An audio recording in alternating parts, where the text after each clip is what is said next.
नमस्कार, मैं हूं पूजा कविया गोमा। एपीएन के लोकप्रिय कानूनी प्रोग्राम लीगल हेल्पलाइन में आप सभी का स्वागत है। एपीएन के इस कार्यक्रम में हमारे कानूनी विशेषज्ञ रोजमर्रा की जिंदगी की समस्याओं से जुड़ी कानूनी मसलों पर आपकी शंकाओं का समाधान करते हैं। आप फोन करके विशेषज्ञ से कानूनी राय भी ले सकते हैं। आज हम आपको सरकारी कर्मचारियों की रिटायरमेंट और पेंशन से जुड़े नियमों की जानकारी देंगे, साथ ही इससे जुड़ी समस्याओं का समाधान भी करेंगे। सरकारी कर्मचारियों को रिटायरमेंट के बाद कई तरह की सुविधाएं मिलती हैं। इसमें पेंशन और प्रोविडेंट फंड शामिल है। पेंशन एक निधि या कोष है जिसमें किसी कर्मचारी के रोजगार के वर्षों के दौरान पैसा जोड़ा जाता है और जिससे कर्मचारी की सेवानिवृत्ति के बाद पैसा निकालकर कर्मचारी को मासिक भुगतान किया जाता है। सेवानिवृत्ति योजना द्वारा सुनिश्चित किया जाता है कि लोगों के पास इज्जत और सुविधा से जीवन जीने और अपनी उम्र के बढ़ते वर्षों में अपना जीवन स्तर किसी समझौते के बिना अच्छा बनाए रखने में कोई परेशानी ना हो। पेंशन योजना से लोगों को निवेश करने और अपनी बचत संचित करने का अवसर भी मिल जाता है। ये सेवानिवृत्ति के समय वार्षिक योजना के रूप में एक नियमित तौर पर आय के तौर पर उन्होंने एक मुश्त राशि देता है। साथ ही कर्मचारियों को मेडिकल बेनिफिट और बीमा सुविधाएं भी मिलती है। इन सभी सुविधाओं के बारे में आज हम जानकारी देंगे। रिटायरमेंट और पेंशन से जुड़ी समस्याओं पर विस्तार से बात करने के लिए हमारे साथ आज जुड़े हैं कानूनी विशेषज्ञ अधिवक्ता आशीष माथुर जी। आशीष जी, आपको विषय से जुड़े तमाम कानूनी पहलुओं की जानकारी देंगे। अगर आपका कोई सवाल है, आप फोन करके राय ले सकते हैं। हमारा फोन नंबर आपकी टेलीविजन स्क्रीन पर अब आएगा। ये फोन नंबर आप देखिए 7065013841। इसके अलावा एक और नंबर 8377009636। ये नंबर्स आपकी टेलीविजन स्क्रीन पर फ्लैश हो रहे हैं। आप इन नंबर्स पर कॉल कर सकते हैं और आपका जो भी लीगल हेल्पलाइन है, जो भी कानूनी सवाल है रिटायरमेंट और पेंशन से जुड़ा, उसकी जानकारी आप ले सकते हैं। तो हमारे साथ हमारे खास मेहमान जुड़ चुके हैं आशीष माथुर जी। बहुत स्वागत है आशीष जी कार्यक्रम में आपका। आशीष जी, आज का मुद्दा काफी इम्पोर्टेंट है। पेंशन के अधिकार क्या है, हम आपसे जानना चाहेंगे और इसके अंतर्गत क्या क्या आता है।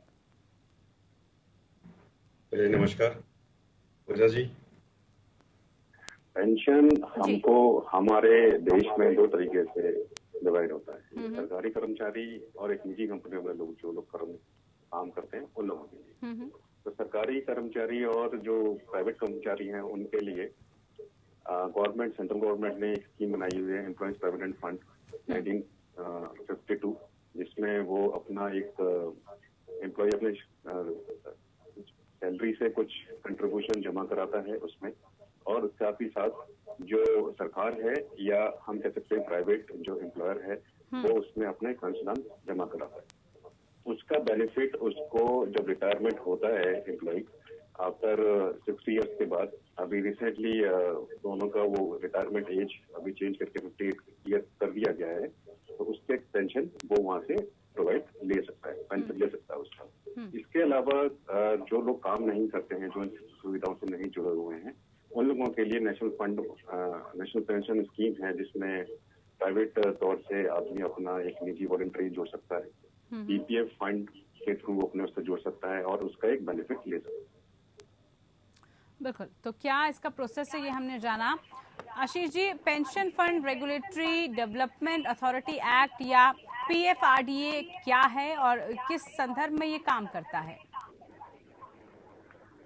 सेंट्रल गवर्नमेंट के पूजा जी ये काम करता है। उसमें हमारे जितने भी पेंशन फंड्स के जितने भी उससे जुड़े हुए चीजें होती है, जिसमें हमारे पेंशन का लेना देना होता है, जिसमें कंट्रीब्यूशन सबमिशन होता है, वो सारी रेगुलेटर अथॉरिटीज होती है, उससे जुड़े हुए मुद्दे, उससे जुड़ी हुई शिकायतें वो रेगुलर अथॉरिटी उसको सॉल्व करता है। रेगुलर अथॉरिटी से अगर किसी को कुछ शिकायत है कि ऐसा कुछ नहीं मिला, तो वो ट्रिब्यूनल जाकर उसकी शिकायत कर सकता है और वहां से उसका बेनिफिट ले सकता है।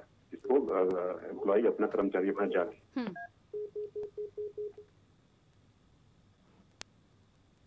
जी आशीष जी, बिल्कुल। इस दौरान अगर कोई सवाल है आप दर्शकों का, तो आप कार्यक्रम में जुड़ सकते हैं। लगातार टेलीफोन नंबर्स आपकी टेलीविजन स्क्रीन पर हम फ्लैश कर रहे हैं।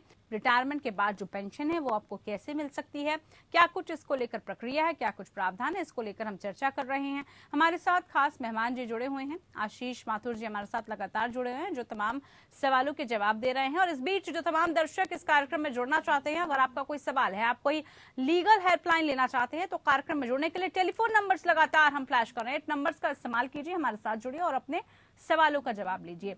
आशीष जी, अब मैं आपसे जानना चाहूंगी, सिविल कोर्ट को क्या पेंशन या इसके तहत दावों का संज्ञान लेने का अधिकार है? अगर नहीं है तो पेंशन, पीएफ या इससे जुड़े शिकायतों का कहां पर कानूनी तौर पर जो निवारण है वो किया जा सकता है? हम सेशंस जज को या सिविल कोर्ट को डायरेक्टली उनको पावर नहीं है इस चीज को सुनने के लिए। इनके लिए जैसे हमने अभी बात की थी कि उनका अलग अथॉरिटी है, ट्रिब्यूनल बोला जाता है उनको, और उसी सेंस में उनके ट्रिब्यूनल्स में अथॉरिटी होती है जो हमारे उन केसों को जो उससे रिलेटेड जो कंट्रीब्यूशंस होते हैं या उन सब चीजों रिलेटेड वो लोग सुनते हैं। ट्रिब्यूनल में अगर रिलीफ नहीं मिल पाता है उनको, देन वो अपना हाई कोर्ट में अपील कर सकते हैं, और हाई कोर्ट से अपील नहीं मिल पाता है उसके बाद उसको सुप्रीम कोर्ट में जा सकते हैं। ठीक है। इसके अलावा आशीष जी, अगर बात की जाए ईपीएफ की, तो उसकी शुरुआत हमें पता है 1952 में की गई थी। तब से अब तक ये एक भरोसेमंद स्कीम बनी हुई है और बड़ी संख्या में कर्मचारी इस स्कीम में पैसा इन्वेस्ट करते हैं, इसका इस्तेमाल भी कर रहे हैं। ये एक ऐसी स्कीम है जिसका लाभ कर्मचारियों को मिलता है। इसके बारे में हम चाहते हैं कि आप बताएं हमें कि कर्मचारियों को कितना योगदान करना पड़ता है, और अगर कोई जो कंपनी है वो एम्प्लॉयज को प्रोविडेंट फंड की सुविधा ना दे तो क्या किया जाए?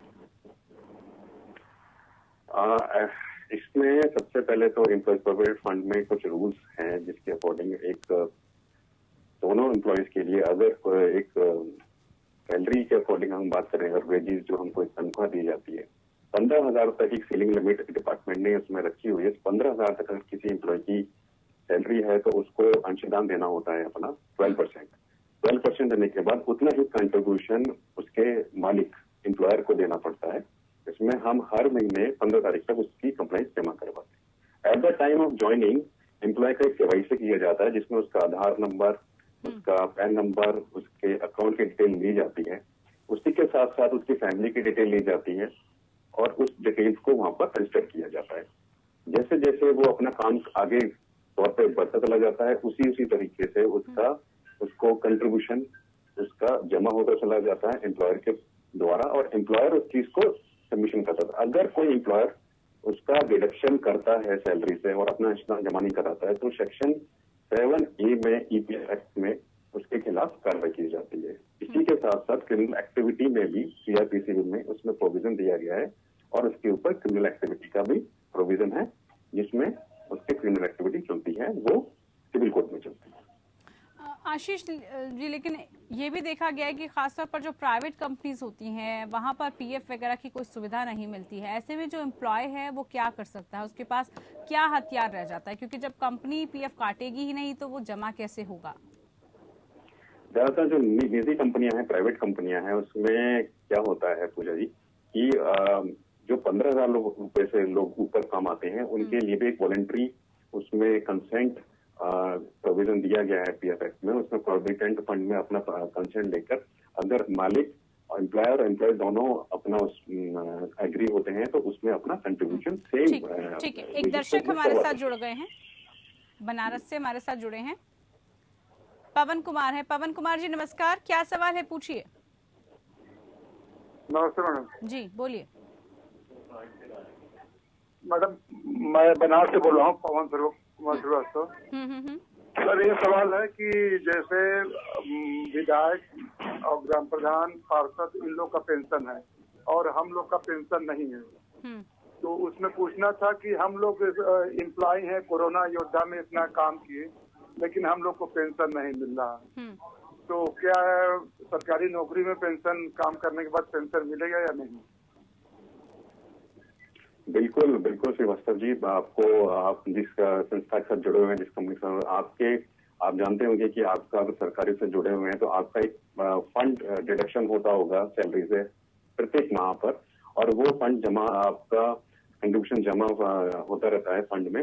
जब आपका रिटायरमेंट एज 58 ईयर्स कंप्लीट हो जाएगा उसके बाद आप उसका बेनिफिट ले सकते हैं। लेकिन सर कुछ राज्यों में है, जैसे पश्चिम बंगाल में है, उत्तर प्रदेश में, बिहार में, बंगाल में, बंगाल में तो है, मतलब और जगह नहीं है ये।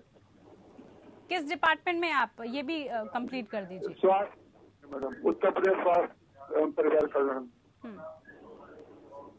श्रीवास्तव जी, उत्तर प्रदेश स्वास्थ्य कल्याण बोर्ड में आप काम करते हैं, वहाँ पर तो उसमें एप्लीकेबल है। कुछ पिछले क्षेत्रों को अभी नहीं लिया गया, लेकिन धीरे धीरे सेंट्रल गवर्नमेंट उन सभी जगह पर जहाँ पर अभी स्कीम्स नहीं है वहाँ पर एप्लीकेबल कर रहा है धीरे धीरे। ठीक है, बहुत शुक्रिया आपका पवन कुमार जी। बाकी के दर्शक भी हमारे साथ जल्द से जल्द जुड़ सकते हैं। टेलीफोन नंबर्स लगातार फ्लैश कर रहे हैं हम, इन नंबर्स पे आप कॉल कीजिए, हमारे साथ जुड़िए। जो भी आपकी समस्या है, जो भी आपका सवाल है, अपनी क्वायरी आप यहाँ पर पूछ सकते हैं। आशीष जी, अब बात मैं करना चाहूंगी, पीएफ खाता खोलने पर क्या मुफ्त बीमा की भी सुविधा होती है और कितने का ये बीमा होता है, क्या शर्तें इसमें रखी जाती है, कब इसको इनकैश किया जा सकता है? मैं आपको बता देता हूँ पूजा जी, इसमें क्या चीज होता है कि जब हम कंट्रीब्यूशन जमा कराते हैं तो एम्प्लॉय अपना 12% जमा कराता है, लेकिन जब एम्प्लॉयर या सरकार अपना 12% जमा कराती है तो उसमें से अलग अलग अकाउंट्स में हेड दिए गए हैं प्रोविजंस में। उन प्रोविजंस में ऑटोमेटिकली फर्स्ट डे से जब उसका अकाउंट बन जाता है वो ऑटोमेटिकली उसमें रजिस्टर्ड हो जाता है पेंशन फंड में, और उसके साथ एक इंश्योरेंस जुड़ा हुआ जिसको हम पीएफ की लैंग्वेज में उसको ईडीआई बोलते हैं। उसको उसकी full form employees deposit link insurance बोलते हैं, जो उसके अकाउंट में अकाउंट नंबर 2 होता है जिसमें ऑटोमेटिकली वो 0.5% उसके बेसिक का जो अमाउंट होता है उसमें जमा होता रहता है ऑटोमेटिकली। ठीक है, इसके अलावा आशीष जी, पारिवारिक पेंशन के क्या नियम हैं? मतलब परिवार को इस नियमावली में कैसे रखा जाता है, कैसे उनको मिल सकती है, परिवार का सदस्य उसको कैसे प्राप्त कर सकता है? मैम देखिए पूजा जी, उसमें क्या चीज है कि प्रोविजंस ये दिए गए हैं कि जब आप रजिस्टर्ड होते हैं तो आप, जैसे मैंने पहले भी बताया कि आप अपनी फैमिली की डिटेल देंगे। फैमिली की डिटेल में क्या डिटेल देंगे? आप अपनी मदर अगर अनमैरिड हैं, राइट, जिसको आप नॉमिनी बनाएंगे। जैसे भी हम कभी भी इंश्योरेंस में अपना स्कीम लेते हैं, जनरली हम सभी लोग लेते हैं, राइट, तो उसमें क्या करते हैं ना, हम एक नॉमिनेशन बनाते हैं। तो पीएफ में भी एक सुविधा दी गई है कि आप नॉमिनी बनाइए। अगर आप उस वक्त तक नहीं है एक तरीके से, तो आपका जो डिकीज पर्सन का जो नॉमिनी है, उसकी वाइफ है, उसकी मदर है, उसके फादर हैं, कोई भी है, उसके बच्चे हैं, तो उसके प्रोविजन के अकॉर्डिंग उनको वो फंड का पैसा दिया जाता है। अब लिंक इंश्योरेंस हो जाता है। अभी गवर्नमेंट ने कोरोना टाइम में भी ये चीजें रही हैं, तो पहले ये लिंक इंश्योरेंस अगर कुछ 15,000 रुपए तक जिसकी सैलरी थी उसका बेनिफिट 2.5 लाख रुपए था, जिसको बढ़ाकर अभी सरकार ने 7 लाख रुपए कर दिया गया है। ठीक है, इसके अलावा अब परिवार में कोई एक व्यक्ति केंद्र सरकार की 2 पेंशन का लाभ ले सकता है। अगर किसी परिवार में 2 लोग केंद्रीय कर्मचारी हों तो ये नियम संभव है। अगर किसी बच्चे के माता और पिता दोनों सरकारी कर्मचारी हों तो 2 पेंशन का लाभ लिया जा सकता है। इसकी पूरी डिटेल पेंशन और पेंशनर्स वेलफेयर विभाग ने जारी की है। क्या इसकी नियम है, शर्तें हैं, क्या कुछ है सर, बताइए। नॉमिनेशन मैम देखिए, आप क्या पूजा जी, क्या होता है ना, नॉमिनेशन में हम जब भी किसी एम्प्लॉय का नॉमिनेशन देते हैं, अपना मैं मदर का नाम देता हूँ मैं, अगर आप 4 इंश्योरेंस खरीदते हैं, 4 इंश्योरेंस लेते हैं, तो सेम इस तरीके से ये इंश्योरेंस सुविधा है। आपके घर में अगर वो लोग हैं तो आप 1% अगर नॉमिनी है तो वो 1% को 2 जगह पर भी नॉमिनी है तो वो 2 जगह पर अपना वो ले सकता है।